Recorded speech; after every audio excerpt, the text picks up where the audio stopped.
Good morning student. माझ्या मोबाईलची screen फुटली होती, त्यामुळे मागचे 2 दिवस तुम्हाला लेक्चर सेंड करता आलं नाही आहे. आपला ग्रॅव्हिटेशन टॉपिक संपला आहे. आता आपण नवीन टॉपिक आजपासून स्टार्ट करतो आहे, साऊंड वेव्ह. आता हा sound wave actually introductory topic आहे. नेक्स्ट इयरला आपल्याला 12th मध्ये वेव्ह जॅन ऑसिलेशन हा एक टॉपिक स्टडी करायचा आहे आणि दुसरा टॉपिक स्टेशनरी वेव्ह स्टडी करायचा आहे. तर त्या दोन टॉपिकसाठी हा टॉपिक म्हणजे बेसिक इंट्रोडक्शन असणार आहे. हा टॉपिक महाराष्ट्र बोर्डसाठी इम्पॉर्टंट आहे. जेई नीटला यावर एका दुसरा क्वेश्चन असायचा चान्स आहे, कारण हे फक्त इंट्रोडक्शन आहे. ह्याचा मेन कंटेंट आहे तो आपण 12th मध्ये स्टडी करणार आहे. ओके, तर आता साऊंड वेव्ह आपल्याला स्टडी करायचं आहे. तर पहिल्यांदा साऊंड वेव्ह स्टडी करायच्या अगोदर आपल्याला स्टडी करायचे व्हॉट इज वेव्ह. आता तुम्हाला 9th मध्ये वगैरे वेव्ह मोशन झालेलं असणार आहे. ओके, तर वेव्ह कशी प्रोड्यूस करतात हा एक क्वेश्चन, आणि वेव्ह म्हणजे काय हा दुसरा क्वेश्चन. सो एखादं मीडियम असेल, त्या मीडियमला तुम्ही डिस्टर्ब केलं की वेव्ह प्रोड्यूस होते. ओके, मी काय म्हणतोय बघा. एखादं मीडियम असेल, त्या मीडियमला तुम्ही डिस्टर्ब केलं की वेव्ह प्रोड्यूस होते. So disturbance produce in medium which continuously propagate in forward direction without changing its form is called as wave. Okay, a disturbance produced in medium which continuously propagate in forward direction without changing its form is called as wave. आता अगदी साधं example सांगतो. Suppose करा तुम्ही कुठेतरी फिरायला गेलाय, नदी किंवा तलाव आहे.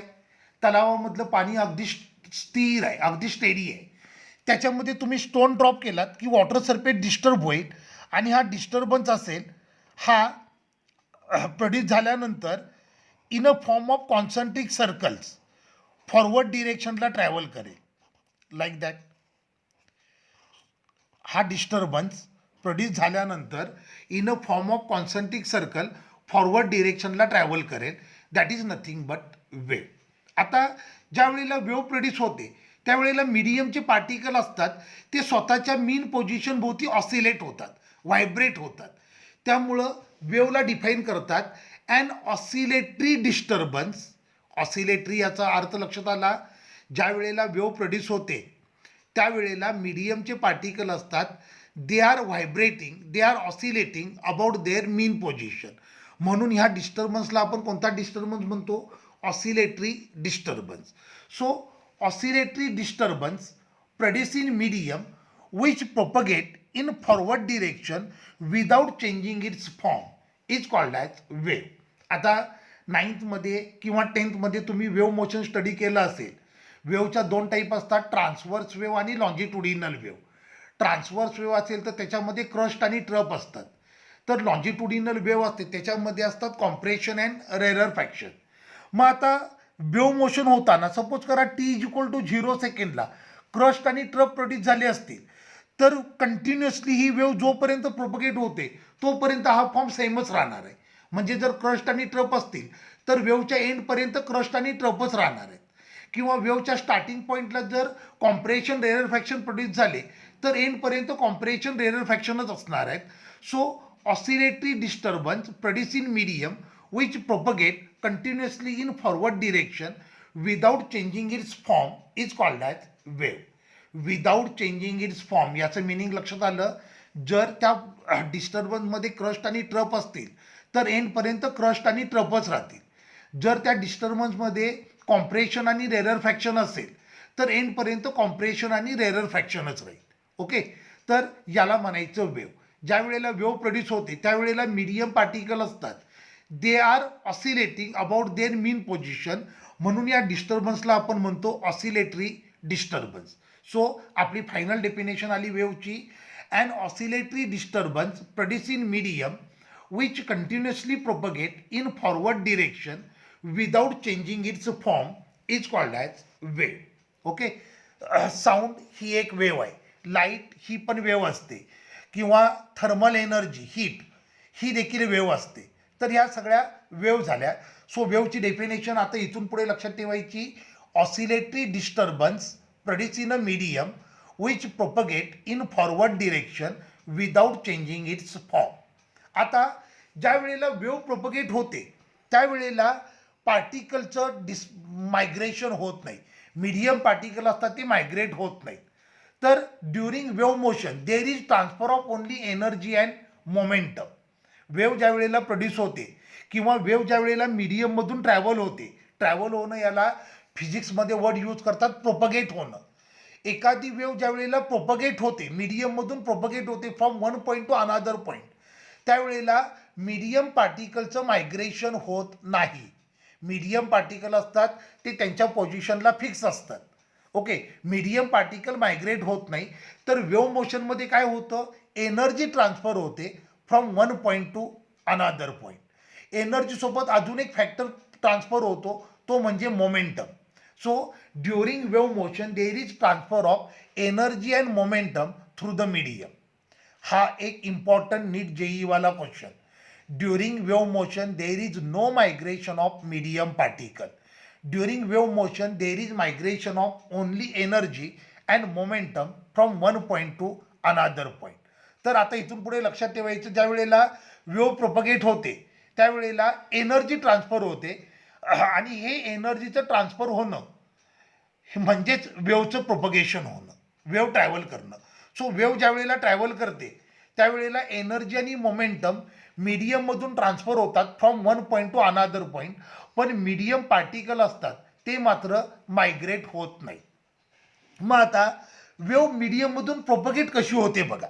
सो हे मीडियम आहे. Initially medium is in stable equilibrium position. Okay, आता मीडियम स्टेबल इक्विलिब्रियम पोझिशनला आहे. हे मीडियमचे पार्टिकल्स आहेत. these are medium particles. Okay, initially medium is in stable equilibrium position. On account of stable equilibrium position, internal energy of molecule is comparatively small. एक लक्षात ठेवायचं, energy is always inversely proportional to stability. Energy is inversely proportional to stability. जेवढी stability जास्त तेवढी energy associate with particle comparatively small असते. लक्षात आलं. एखादा पार्टिकल असेल त्याच्याशी असोसिएट असणारी एनर्जी जर लार्ज असेल तर तो पार्टिकल अनस्टेबल असतो. एखाद्या पार्टिकलसोबत असोसिएट असणारी एनर्जी जर कंपॅरेटिव्हली स्मॉल असेल तर तो पार्टिकल कंपॅरेटिव्हली स्टेबल असतो. आता मीडियम स्टेबल इक्विलिब्रियम पोझिशनला आहे. सो ऑब्व्हियसली हे जे मीडियम पार्टिकल आहेत ह्यांच्याशी असोसिएट असणारी एनर्जी कंपॅरेटिव्हली स्मॉल असणार आहे. आता हे मीडियम पार्टिकल व्हायब्रेट होत आहेत about there mean position. Medium particles are vibrating about there mean position with comparatively low energy. कारण मीडियम स्टेबल आहे, मीडियम स्टेबल इक्विलिब्रियम पोझिशनला आहे, त्यामुळं मीडियम पार्टिकलची रिलेट करणारी एनर्जी कंपॅरेटिव्हली स्मॉल आहे. बरोबर आहे. मीडियम पार्टिकलची रिलेट करणारी एनर्जी स्मॉल असल्यामुळं amplitude of vibration of medium particle is comparatively small. Frequency of vibration म्हणजे number of vibration completed per unit time is also very small. Okay, as a result of this there is no collision between two medium particle. मी काय म्हणतोय बघा नीट, मी पुन्हा एकदा repeat करतो. Medium stable equilibrium पोझिशनला आहे. Energy is inversely proportional to stability. Medium stable equilibrium पोझिशनला असल्यामुळं मीडियमचे पार्टिकल आहेत ते कंपॅरेटिव्हली स्टेबल आहेत. So energy associate with medium particle is comparatively small. Medium particles are vibrating about there mean position. पण energy कमी असल्यामुळं amplitude of vibration is comparatively small. Then number of vibration completed per unit time म्हणजे frequency of vibration is comparatively small. As a result of this there is no collision between two medium particles. Okay, आता मी मीडियमला disturb केलं by supplying external energy. म्हणजे पाणी असेल, पाण्यामध्ये मी दगड टाकला. Okay, so by using some external agency, by using some external source we are going to disturb a medium. A molecule near point of disturbance will gain some additional energy. As a result of this, internal energy of molecule will increase. बरोबर आहे. मी काय केलं, external energy use करून मीडियमला disturb केलं. हो नको ना, मीडियमला मी एक्सटर्नल एनर्जी यूज करून डिस्टर्ब केलं. So molecule or medium particle near a point of disturbance will gain some additional energy. As a result of this, internal energy of molecule will increase, internal energy of medium particle will increase, so its amplitude of vibration will increase, its frequency of vibration will increase.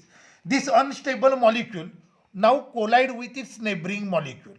मगाची medium ज्या वेळेला stable होतं त्यावेळेला ह्या medium पार्टिकलची energy small होती, त्यामुळे त्याचं amplitude of vibration small होतं, frequency of vibration small होतं, त्यामुळे मॉलिक्यूलमध्ये कोलिजन नव्हतं.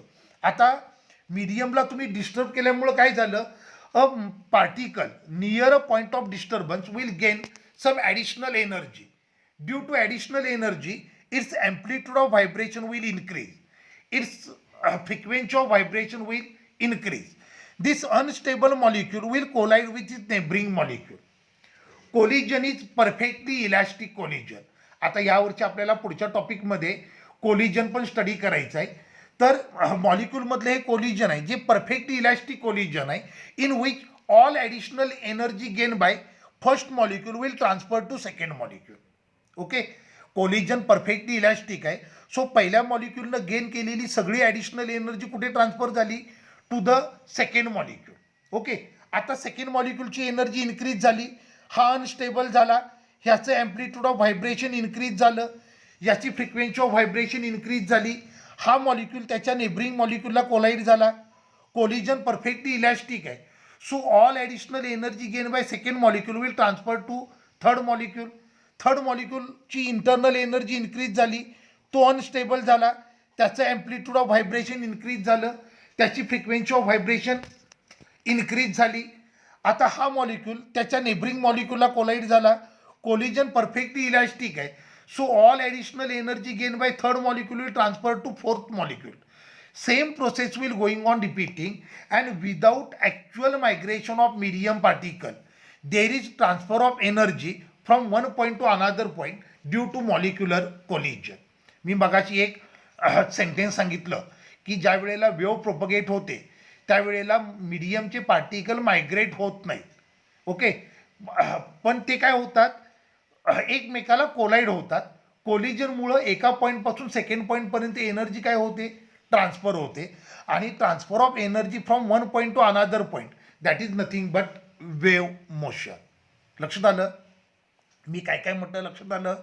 सो ज्या वेळेला वेव्ह प्रोपगेट होते, ज्या वेळेला वेव्ह मीडियममधून ट्रॅव्हल होते त्यावेळेला मीडियमचे पार्टिकल मायग्रेट होत नाहीत, ते त्यांच्या त्यांच्या लोकेशनला फिक्स असतात, फक्त ते एकमेकाला कोलाईड होतात.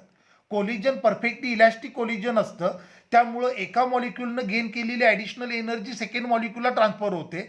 असं प्रत्येक कोलिजनमध्ये होत राहतं. And due to molecular collision there is transfer of energy from one point to another point without actual migration of medium particle. That is nothing but wave production किंवा that is nothing but wave propagation. Clear झालं. So एक important fact लक्षात ठेवायची, ज्या वेळेला मीडियममधून wave propagate होते त्यावेळेला medium particle migrate होत नाहीत, मीडियम पार्टिकल एकमेकाला कोलाईड होतात. कोलिजन परफेक्टली इलॅस्टिक असतं, त्यामुळं एका मॉलिक्यूलपासून सेकंड मॉलिक्यूलपर्यंत एनर्जी ट्रान्सफर होत राहते. Okay, same process will going on repeating, and due to molecular collision between medium particle there is transfer of energy from one point to another point, that is nothing but wave propagation. So मीडियममधून एखादी wave propagate होते, याचा अर्थ मीडियममधून energy आणि momentum transfer होतात from one point to another point. आता ही वेव्ह जसजशी फॉरवर्ड डिरेक्शनला प्रोपगेट होत जाते तसं एनर्जीचा लॉस होत जातो. So after certain distance energy zero होते आणि वेव्हची डेथ होते. तुम्ही पाण्यामध्ये जरी दगड टाकला, कॉन्सन्ट्रिक सर्कल प्रोड्यूस होतात, हे सर्कल फॉरवर्ड डिरेक्शनला प्रोपगेट होतात. आफ्टर सर्टन डिस्टन्स ही मोशन स्टॉप होते. तर असं काय होतं, तर ह्या कोलिजनमध्ये एनर्जीचा लॉस होतो. After some time, after travelling certain distance, मॉलिक्यूलची एनर्जी जी त्यांनी गेन केलेली होती ती ॲडिशनल एनर्जी झिरो बनते आणि तिथे वेव्हची डेथ होते. लक्षात आलं. तर या सगळ्या डिस्कशनचा मतितार्थ, या सगळ्या डिस्कशनचं कन्क्लुजन काय? During wave motion there is no migration of medium particle, there is transfer of only energy and momentum through the medium. Okay. मग आता आपल्याला स्टडी करायचे आहे जनरल कॅरेक्टरिस्टिक्स ऑफ वेव्ह. आता एखादी वेव्ह असते, तिला असं ड्रॉ करतात. हा वेव्हचा वेव्हफॉर्म आहे. ओके. हा वेव्हचा वेव्हफॉर्म आहे. वेव्हचा काही पोर्शन आहे तो पॉझिटिव्ह साईडला आहे, काही पोर्शन आहे तो निगेटिव्ह साईडला आहे. याला सायकल देखील म्हणतात. Okay. This is called as one complete cycle.